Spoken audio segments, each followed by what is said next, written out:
Hi there, this is Gina with Gina's Crafting Spot here on YouTube, and this is a video I made just showing how I used contact paper on one of those notebooks that I got at Big Lots. They're cheapy, I would not get those ever.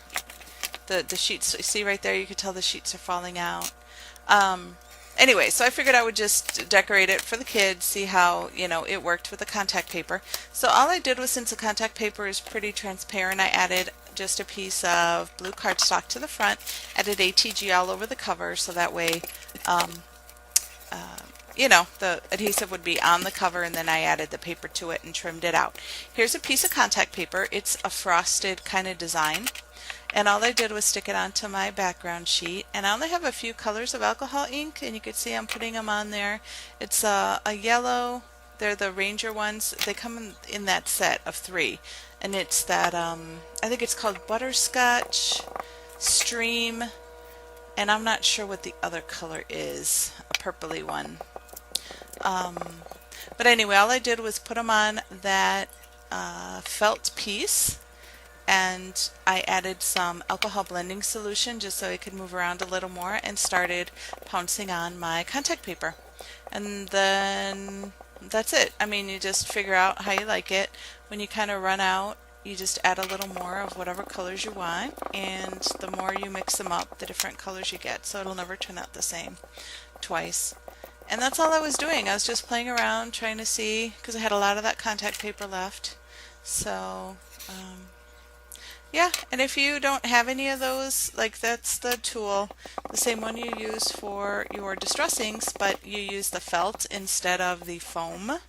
So the felt, you could even cut up felt you have at home and make them, put them in little, the white felt, and put it in little squares, rectangles, whatever to use if you don't want to buy the package of it. But I'm sure I bought mine with a coupon, or when they were on sale, and they give you a ton in there. And I don't use that many uh, to use them all up. So here I was just playing around, getting different colors, trying to make it look interesting. That does have a design on it, so that's why it's kind of not quite, like if you were just putting it on glossy paper, say. So here, all I'm doing is peeling off, I'm going to peel off the contact paper and add it to the cover. And see, if I would have left that notebook plain, you would have seen the red through this pretty background, and with all the writing, or it said composition book or notebook or whatever it said, and the price and that kind of thing. So that's why I decided to just add that paper. And here I'm just going to use my craft knife. Watch what I do.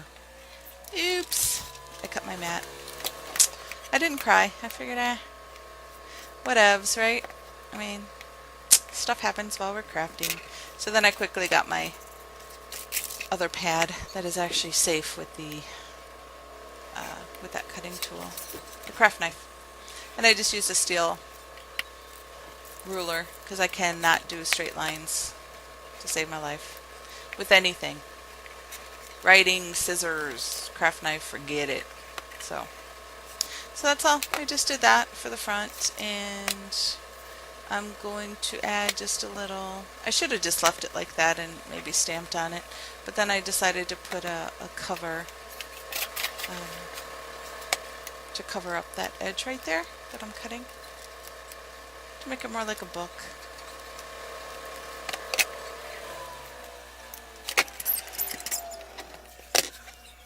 And I kind of did it in a hurry, just kind of to show you and not really thinking about it. So it's not too pretty. I would have used different paper, but I just used scraps and stuff I had. So I just cut that to, I don't know, like maybe 4 inches, 3 inches, so it's a couple inches on each side. And then I'm going to decorate it a little bit. And like I said, yeah, I would not get these anymore. The composition books, I love them, but these, I mean, they were $1.50. They're not cheapy in price, but the quality is not good. Like I said, I got these at Big Lots, so I will not be doing that again. But they're good for the children, because the children like to, pretend like they're writing, and they'll scribble scrabble in it. And I mean, not so much. I mean, they're a little better now. Definitely my 8-year-old is better now, but my 6-year-old, he still likes to pretend like, oh, look it, I'm writing in cursive. So they waste a lot of paper is what I'm getting at. And I am now going to do some stamping, and this is a Close to My Heart set. And that first stamp is, like I said, from Close to My Heart, Live in the Moment, it says. And I use some StazOn ink, because regular ink I don't think would have transferred onto that contact paper. I wanted to be sure it didn't smear or anything. There's some dragonflies. Then I'm just going to put a little border there in the edge and add a ribbon. Like I said, nothing fancy, but it's something to do, and it was fun just to play around with my stuff because I have so much different stuff that when I see it, it's like, oh my gosh, I'm going to buy that stuff and I'm going to do it all the time, and then I don't end up doing it. I forget how to use it and that kind of thing, so I figured it's okay to play. And I'll show you in another video what I did with my alcohol inks as well. Making the Skittles. Not making the Skittles. I had the Skittles and I just used the alcohol inks to color them different colors. And I got like a million different colors out of just those 3 inks that I showed you. The Stream, the Butterscotch, and whatever that purple was. So I was kind of proud of myself there. So anyway, just a little something to share, and thank you so much for watching, and if you like it, please give me a thumbs up. And I guess that's it until next time. Thanks so much for watching. Bye.